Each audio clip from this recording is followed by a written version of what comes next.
Jangan menunggu baik untuk mendekat kepada Allah. Assalamualaikum warahmatullahi wabarakatuh. Alhamdulillahirrabbilalamin. Segala puji bagi Allah subhanahu wa ta'ala yang telah memberikan kita nikmat iman, nikmat sehat, nikmat Islam, sehingga kita masih bisa dipertemukan dan masih diberikan kesempatan untuk selalu berbuat kebaikan. Shalawat serta salam kita junjungkan kepada Nabi Muhammad SAW dan kepada keluarganya, sahabatnya, dan seluruh umatnya hingga akhir zaman. Hadirin teman-temanku yang dirahmati oleh Allah Subhanahu wa Ta'ala, para penonton, izinkan saya bertanya kepada kita semua, berapa banyak di antara kita semua, berapa banyak di antara kita pernah berkata, nanti saja saya hijrah kalau sudah siap, nanti kalau sudah lulus kuliahnya, nanti kalau sudah dapat pekerjaan, nanti saja kalau sudah menikah, nanti saja kalau sudah tua. Padahal pertanyaannya, siapa yang bisa menjamin kita akan sampai pada hari nanti itu? Allah Subhanahu wa Ta'ala berfirman dalam surah Az-Zumar ayat 53 yang bunyinya, Qul ya ibadiyalladzina asrafu ala anfusihim la taqnatu min rahmatillah innallaha yaghfirudz dzunuba jami'a innahu huwal ghafurur rahim.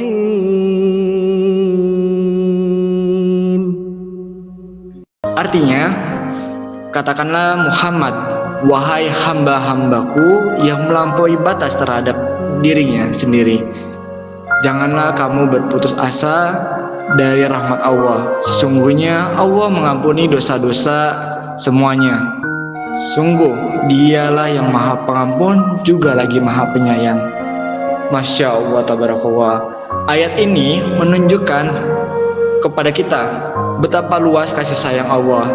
Bukan Allah yang menjauh dari kita, tapi seringkali kitalah yang menjauh dari Allah.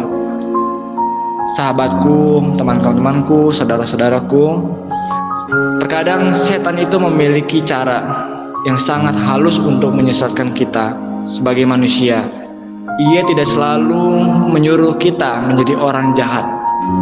Terkadang ia hanya membisikkan satu kalimat saja, nanti saja, dan nanti saja. Padahal kata nanti itu adalah jebakan atau bisikan dari setan.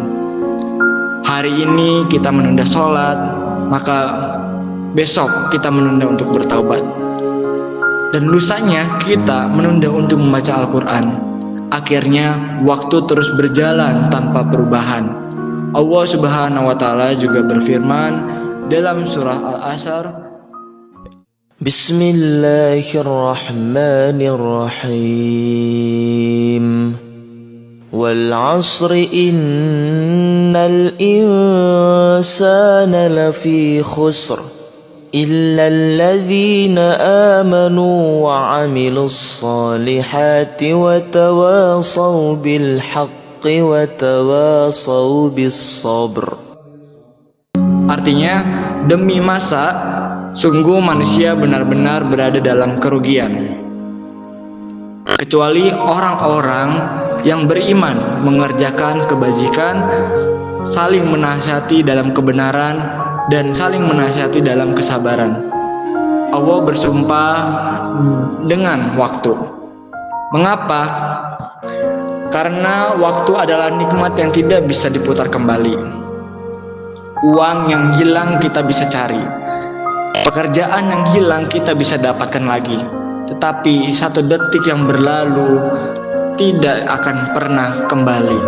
Rasulullah SAW bersabda, manfaatkanlah 5 perkara sebelum datang 5 perkara itu. Yang pertama, masa mudamu sebelum masa tuamu. Yang kedua, masa sehatmu sebelum masa sakitmu. Yang ketiga, masa kayamu sebelum masa miskinmu. Yang keempat, masa waktu luangmu sebelum waktu sibukmu. Dan yang terakhir, masa hidupmu sebelum masa matimu. Hadis riwayat Al-Hakim. Hadirin dan para penonton yang dimuliakan Allah Subhanahu wa taala. Hari ini kita hidup di era digital. Kita bisa menghabiskan waktu berjam-jam melihat media sosial. Namun terkadang 5 menit saja membaca Al-Quran terasa sangat berat. Kita hafal lagu yang sedang viral di sosial media, tapi belum tentu kita hafal surah-surah pendek yang kita baca dalam sholat. Ini bukan berarti media sosial itu haram. Yang perlu diperbaiki adalah cara kita menggunakannya. Maka jadikanlah media sosial itu sebagai jalan dakwah kita, jalan berbagi ilmu kita, jalan menyebarkan semangat kita, dan jalan mengajak kepada kebaikan. Karena Rasulullah SAW bersabda, "Sampaikanlah dariku walau hanya 1 ayat saja." Hadis riwayat Bukhari. Saudaraku dan teman-teman, para penonton, jangan pernah merasa dosa kita selalu besar. Karena rahmat Allah jauh lebih besar daripada dosa kita. Yang Allah inginkan adalah hati yang mau kembali. Mungkin hari ini kita masih seringkali lalai, masih bolong sholatnya, masih sulit menjaga pandangannya, dan masih sulit menjaga lisannya. Tetapi kita jangan menyerah. Setiap langkah kecil menuju jalan Allah akan dibalas dengan rahmat yang lebih besar.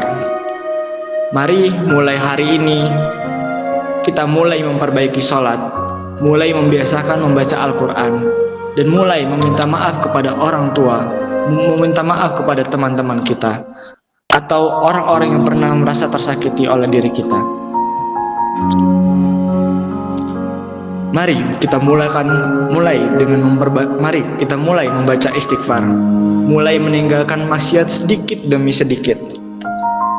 Karena orang terbaik bukanlah yang tidak pernah berbuat dosa, melainkan yang setiap kali mereka berbuat dosa, mereka yang segera bertaubat kepada Allah.